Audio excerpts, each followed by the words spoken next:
half done, so we'll continue with the topic. So we were doing the difference between the solid, liquid and gases. We were studying about matter and we have read about the particles of matter. Okay, so we have done few properties of the which differentiate solid, liquid and gases. So the next word we were doing, number 8 was intermolecular space between the solid, liquid and gases. So solid, these are liquid and gas. Okay, so the solid has very less intermolecular space. As you can see, the solids, the particles in the solids are very tightly packed, so they don't have much space between them. That's why they have very less space, and for the gases, the space is little more. So that is why they have more spaces, more space, and more space, and in the gas a very large space, because in the gases the particles are very loosely arranged. Okay, so the next would be intermolecular force of attraction. Intermolecular force of attraction means when these particles are arranged in this fashion, so they are attracting each other. Since they will be attracting each other, the particles of solid will have more attraction, the particles of liquid will have less attraction than solid, and the particles of gases will have very less attraction. So the attraction will be more, and here will be less, and here will be very less. Alright. So after this we come to the next point, is the melting and boiling point. The melting and boiling point. Okay. So since the solid, the particles in the solid are very tightly packed, and it will require more energy, more heat energy to lose the particles from each other, because when the solids are packed in this manner, they will not be able to move, and when they move, so they will behave like liquid. So solids turn into liquid and then only they melt. So they need some heat to be given so that the particles will move. So it will require a lot of heat for the particles to move. So the melting points and boiling points of solid is high. Since in the case of liquid, the particles are already far away, so the melting point of liquid is less, and it is very less. So both the melting and boiling points of solid, liquid and gases are, in the case of solid it's high, in the case of liquid it's low, and it's, in the case of gases it's very low. Okay, so the next will be diffusion. Diffusion can be defined as the property of the particles of moving from the higher concentration to the lower concentration. Okay, so when the particles of any substances mix with the particles of other substances, this is also called as diffusion. Fusion of different particles together. Like if you spray a bottle of perfume in one corner of the room, you can smell the fragrance of that perfume to the other corner of the room. That means the particles of gases diffuses very quickly, but in the solids there is very slow diffusion. You would have seen when you keep some nectarine balls in your almirah, after a year, if you check them, you won't find them anywhere because they got diffused. But since the diffusion is very slow in the solid, but diffusion occurs in all the three states of matter. Okay, so diffusion in solid will be very slow, and the diffusion in liquids will be fast, and in the gas it will be very fast.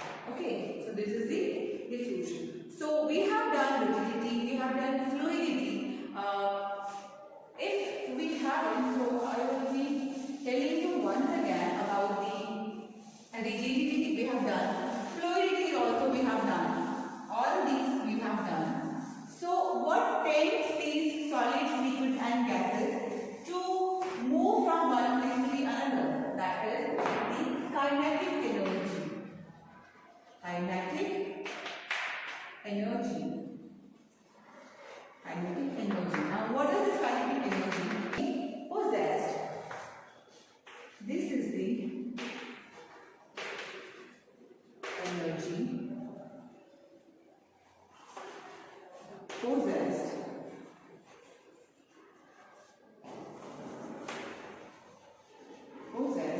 by a material due to the movement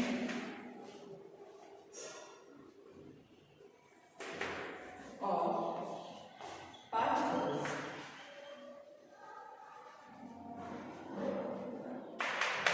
Okay, so the kinetic is the energy possessed by a material due to the movement of the particles. Imagine in the case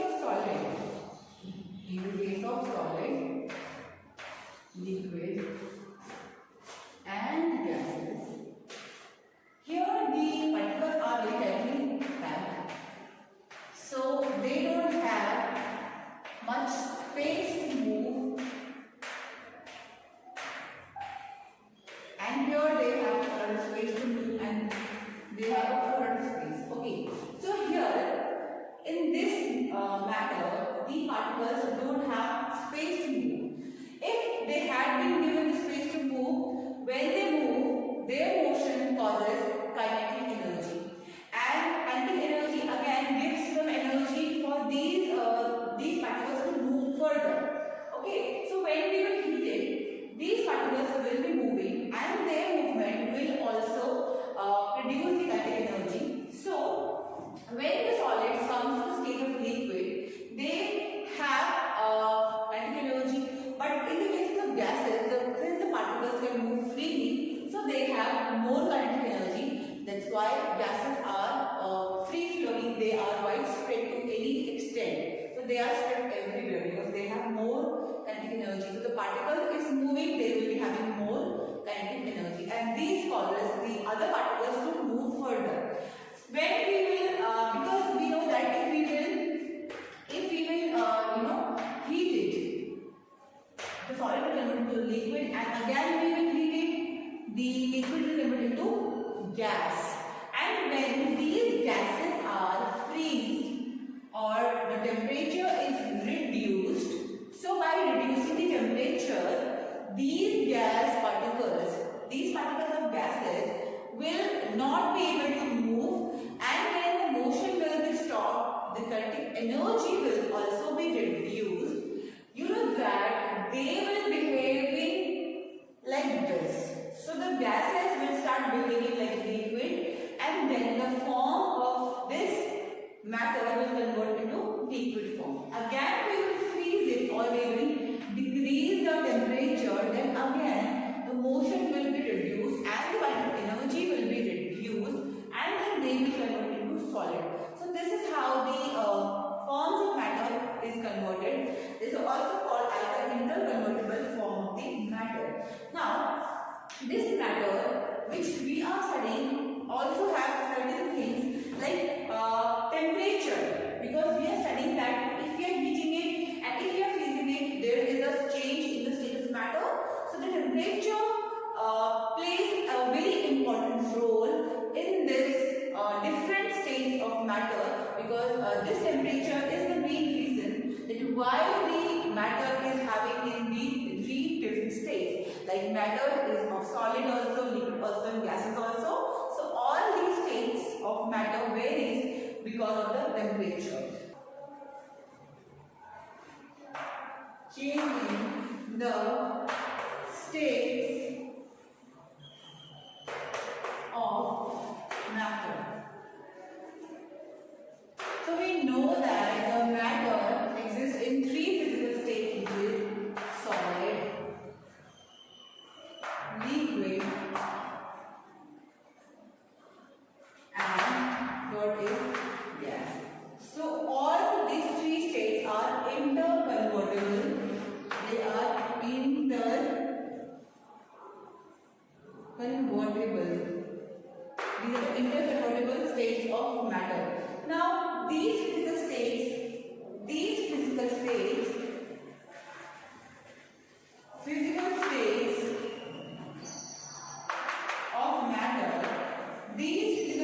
of matter can be changed or converted. How? By change in temperature or by changing pressure. Number one is by change in temperature, and the other is by change in pressure. So by change in temperature is very easy. That means the change can be done if we will change the temperature. Now how we will change temperature? Like this is a solid and liquid and gas. So if we will melt the solid, if we will increase the temperature, it will be melt. So we will increase the temperature. Again we will increase the temperature. It will start evaporating or vaporizing. Vaporizing or evaporation. Vaporizing. If we will decrease the temperature, that means it will condensation.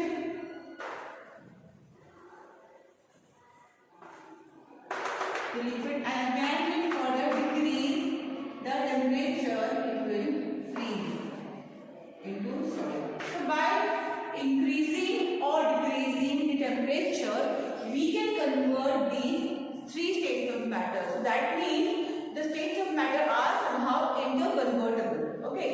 So this is, so when we will change temperature, we read some few things about the temperature scales and all. So temperature scale, temperature is measured by some units, and those units are called as degree Celsius or degree centigrade or degree Fahrenheit or Kelvin. All these states of matter. So these and this we use in different countries, but Kelvin is the SI unit of temperature. This is SI unit of temperature. Generally, in our country, we measure the temperature in degree Celsius.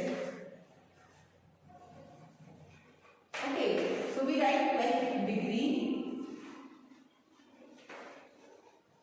Celsius. Okay, and this is a sign of degree.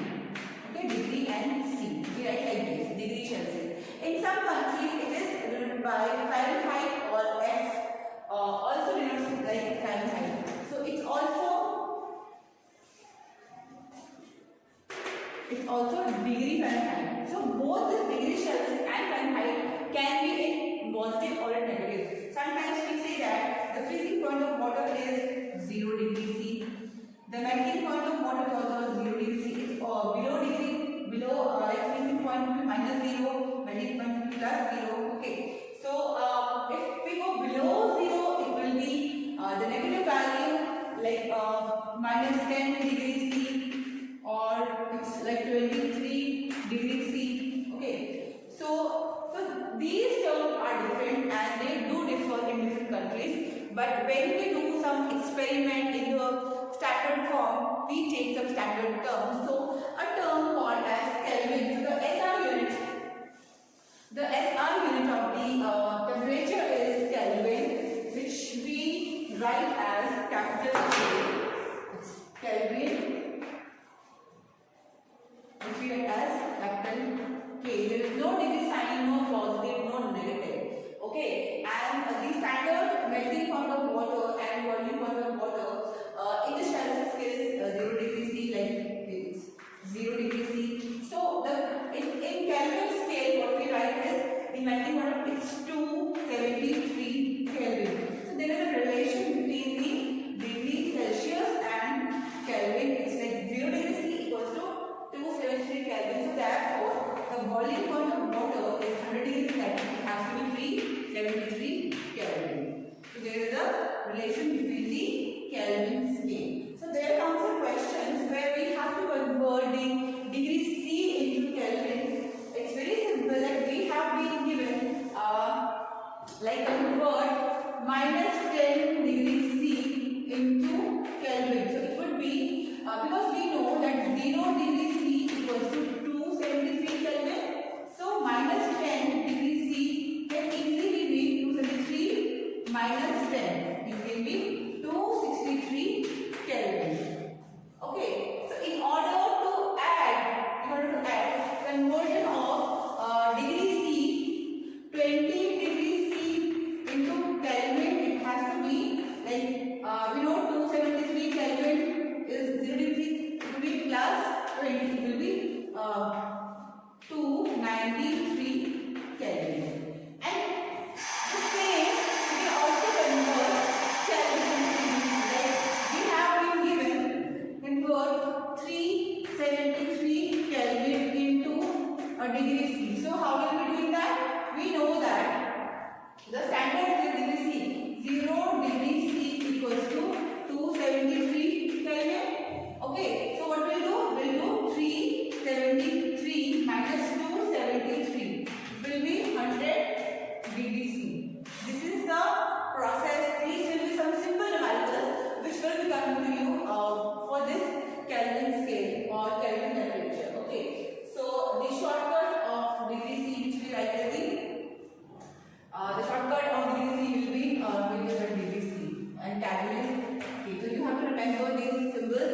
So the Kelvin scale is the SI unit of temperature. Okay.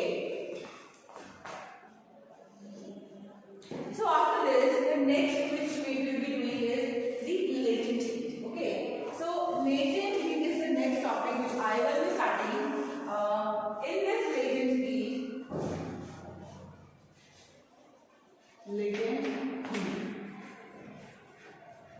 so latent heat is the hidden heat. Hidden heat means this is the heat which is given to a substance but it is being absorbed and this does not make any change in the temperature scale. The heat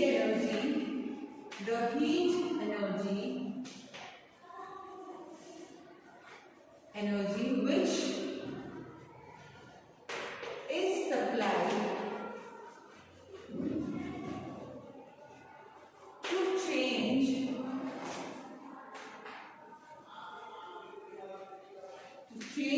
the state of matter is called as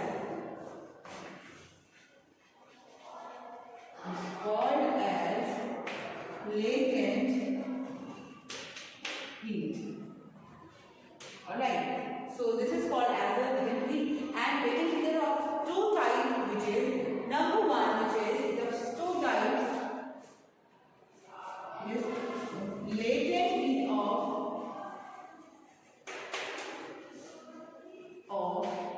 fusion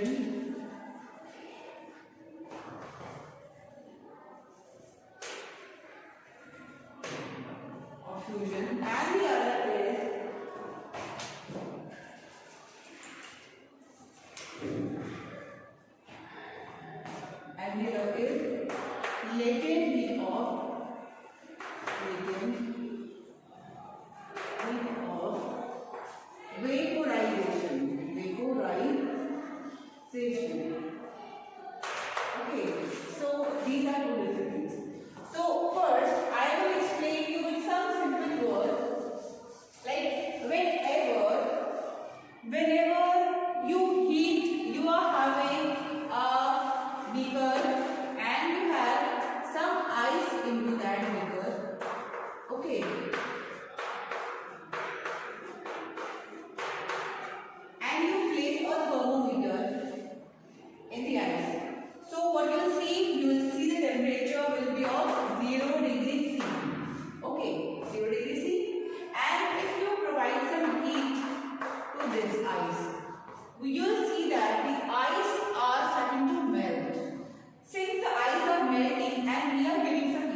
temperature is still at 0 degrees C. The temperature is not rising up. Why? Because the heat which we are boiling is being used up to convert the state of matter from the solid to liquid. So the latent heat of fusion is the conversion of